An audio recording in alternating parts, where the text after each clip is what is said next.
கூட்டம் கூட்டமாக மீண்டும் அதிமுகவிலே இணைந்து ஓபிஎஸ் அணியின் முக்கிய தலைவர்கள்.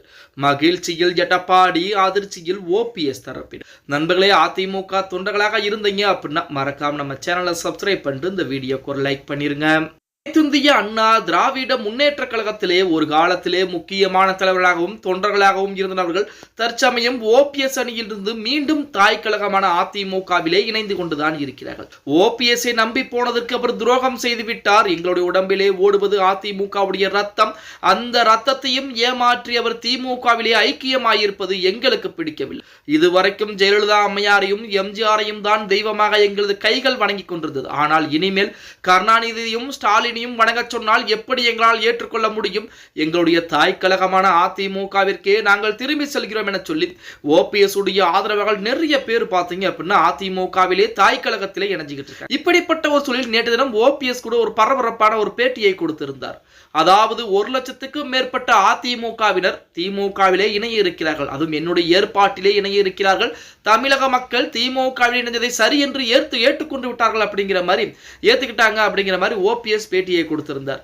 எந்த தமிழக மக்கள் ஏற்றுக்கொண்டார்கள், அதே போல எந்த அதிமுகவினர் 1,00,000 பேர் திமுகவில் இணைய இருக்கிறார்கள் அப்படிங்கிற தகவல் இதுவரைக்கும் வெளிவர கிடையாது. அதாவது வைத்தியலிங்கம் செய்தார் அல்லவா, வைத்தியலிங்கம் ஆல்ரெடி திமுக தொண்டர்களையே மறுபடியும் திமுக இணைத்தாரது போலத்தான் ஓபிஎஸும் செய்ய இருக்கிறார். இப்படிப்பட்ட ஒரு சூழலில் ஓபிஎஸ் திமுக இணைந்ததால் அவரது ஆதரவாளர்கள் அதிருப்தியில் இருப்பதாக கூறப்படுகிறது. இதனால் அவருடன் இருந்த பலரும் தற்போது அதிமுகவிலே ஐக்கியமாகிட்டு வர்றாங்க.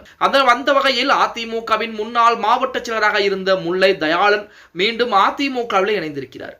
எடப்பாடி பழனிசாமி அவர் தன்னை கட்சியில் இணைத்துக் கொண்டிருக்கிறார். தனது ஆதரவாளர்கள் அடுத்தடுத்து அதிமுக இணைந்து வருது ஓபிஎஸ்க்கு மிகப்பெரிய அதிர்வுகளாகத்தான் இருந்து கொண்டிருக்கிறது அப்படின்னே கூட சொல்லலாம்.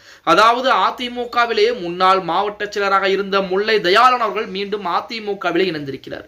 அவர் ஓபிஎஸ்ஐ நம்பி சென்றார். ஓபிஎஸ் அணியிலும் முக்கியமான பொறுப்புகள் என்பது கொடுக்கப்பட்டது. ஆனால் ஓபிஎஸ்ஐ அங்கு இல்லாத சூழலில் அந்த அணியில் இருந்து என்ன பயன் என்று மறுபடியும் மீண்டும் எடப்பாடி பழனிசாமியை நேரடியாகவே சந்திப்பு நடத்தி அதிமுகவிலே தன்னை தாய் கழகத்திலே மீண்டும் கள்ளக்கண்டிப்பு உறுப்பாக இணைத்திருக்கிறார் அப்படிங்கிற செய்திகள் என்பது வெளியாகி கொண்டிருக்கிறது. இங்கு நாளுக்கு நாள் ஓபிஎஸ்க்கு ஆதரவுகளை கொடுத்து முக்கியமானவர்களாகட்டும் சாதாரண அடிமட்ட தொண்டனாகட்டும் அனைவருமே அதிமுகவில் இணைந்து கொண்டிருக்கூடிய இந்த வேளையிலே 1,00,000க்கும் மேற்பட்டவர்களை நாங்கள் திமுகவிலே இணைக்க இருக்கிறோம் அப்படிங்கிற மாதிரி ஓபிஎஸ் சொல்லிக் கொண்டிருப்பது மிகப்பெரிய ஒரு வேடிக்கையாகத்தான் பார்க்கப்பட்டு கொண்டிருக்கிறது அப்படின்னே கூட சொல்லலாம். என்னதான் ஓபிஎஸ் திமுகவில் இருந்தாலும் அவருக்கு இருக்கக்கூடிய மதிப்பு மரியாதை என்பது நாளுக்கு நாள் குறைந்துவிட்டு அதிமுகவிற்கு துரோகம் செய்து விட்டார். துரோகி எனத்தான் தமிழக மக்கள் நினைத்துக் கொண்டிருக்கிறார்களே தவிர மற்றபடி ஓபிஎஸ் திமுகவில் இணைந்ததற்கு தமிழக மக்கள் மிகப்பெரிய மகிழ்ச்சி எல்லாம் அடையவில்லை என அதிமுகவின் சார்பாக குற்றச்சாட்டுகளும் முன்வைக்கப்பட்டுக் கொண்டுதான் இருக்கிறது. பொறுத்திருந்து பார்க்கலாம். ஓகே கைஸ், வீடியோ பிடிச்சிருந்தா மறக்காம லைக் பண்ணிருங்க.